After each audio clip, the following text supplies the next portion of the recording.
In the late 2000s, the faces across the NBA were completely different than what we see today. Brandon Roy, a shooting guard for the Portland Trail Blazers, was known as one of the best young shooting guards in the entire league, and many outlets believe he could potentially take the leap to become the best shooting guard in the NBA outside of star Kobe Bryant. However, just a few short seasons after coming into the NBA and dominating, Roy was forced to retire early at the prime top of his career at the ripe age of 27 years old. What happened to Brandon Roy and why was he forced to retire early? In order to understand his story, let's start all the way back at the beginning as we get into the story of Brandon Roy's NBA career.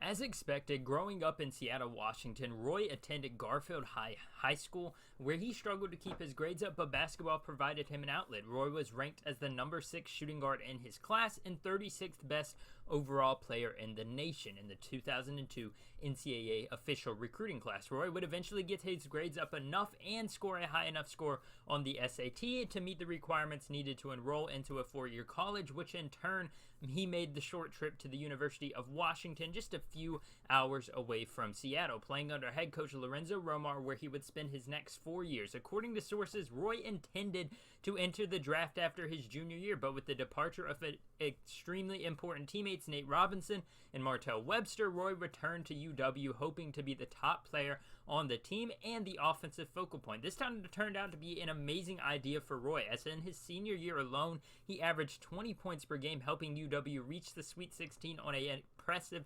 26-7 record. He also was named Pac-10 Player of the Year and won an All-American selection, and would eventually have his jersey retired for the Huskies in 2009. However, before that could happen, he came into the NBA draft on top of the world. With the 6th overall pick, Roy was selected by the Minnesota Timberwolves, but he would be quickly traded in a trade that involved other star shooting guard Randy Foye to the Portland Trail Blazers that allowed him to remain relatively close to home, all while playing in the NBA. His rookie season, Roy came out blazing, dropping 20 points in his opening night and after averaging 17 points per game, 4.5 rebounds, and 4 assists per game, Roy was named the Rookie of the Year for the 2006 NBA season. However, in a moment of foreshadowing, it seems he was only able to play about 57 games that season due to various injuries found around his knees and his legs, something that would continue to haunt him to this day. Roy didn't slow down though across the next 2 seasons, as in 2007, despite injuries, he started the first 48 games, being named to his first ever All-Star game and doing fairly well in that All-Star game. While the Blazers missed the playoffs again, they finished 41-41 and a big jump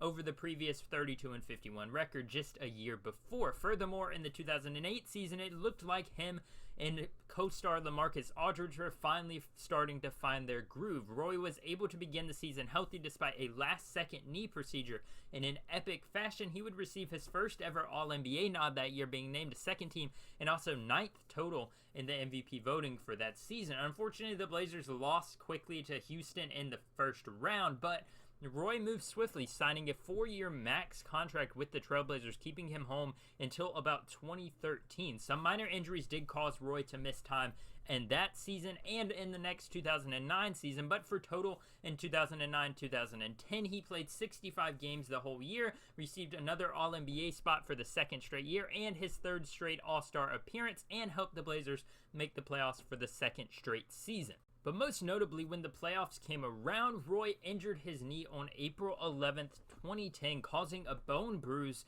which is also known as a bone contusion, which forced him to miss 3 out of the 6 games they played in round 1 against Phoenix. His missed time proved too much, and the Suns beat Portland 4-2, causing the Blazers to bounce out of the playoffs after 1 round again. The next season, though, Roy's knee injuries began to grow more serious, causing him to miss serious time, playing only 47 total games and starting only 23 compared to the 65 games started a year before. Roy had experienced issues with his knee since a very young age, and it appeared that the problem had maybe been accelerated as he got into the league, but he still had time to work out and get better in time for a playoff run. Roy barely was able to play in the playoff run, and despite being extremely frustrated, the head coach on Game 2 only played him a total of 8 minutes. They would lose a series again in the first round, this time 4-2 again. This time, though, against the Dallas Mavericks. Roy received only 8 minutes in a crucial game 2, which, as mentioned, caused them to lose that one. Throughout the offseason, though, Brandon decided that he was content in staying in the NBA. He went into training camp, went into the offseason, and received the highest level of medical advice and information, and in turn, he learned some of the most dangerous and saddening information of his entire life. He learned that he had almost no cartilage left between the bones of both of his knees.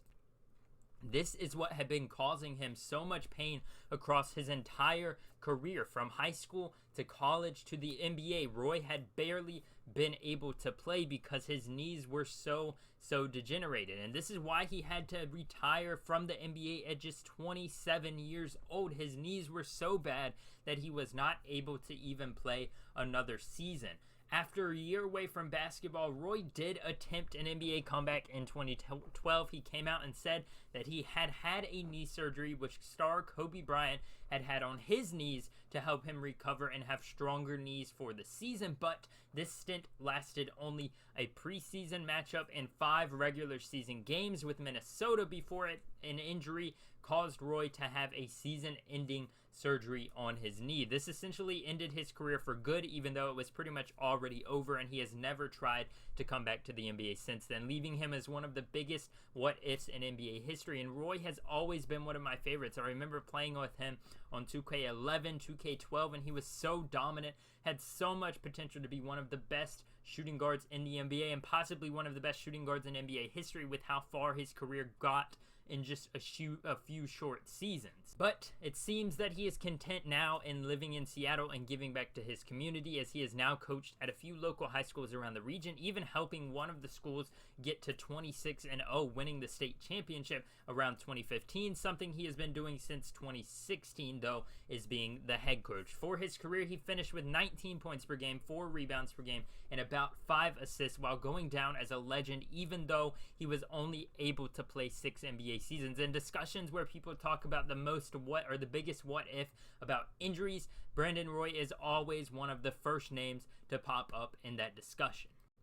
But unfortunately, this is one of the saddest stories in NBA history, and even the late superstar Kobe Bryant, an all-time great and instant Hall of Famer, called Roy the toughest player to guard throughout the 2009 and 2010 seasons, and he established a bit of a rivalry with Roy in the Western Conference. So if he has Kobe's respect, he completely has my respect. I believe if he had been able to stay healthy, Roy would have been one of the best shooting guards in the NBA for possibly a long time. But despite that, at age 38 now, he's been retired for about 11 years and seems to still be living a relatively successful and good life outside of the NBA career. If you guys do enjoy these stories about NBA history, from drafts to players' careers, check out my previous video where I talked about high school phenom OJ Mayo and how his career fizzled out after a bit of a controversial subject in that video. But if you want to see more about that or hear more about that, check it out with the card in the top right corner. Thank you guys for watching this video. Please like, subscribe,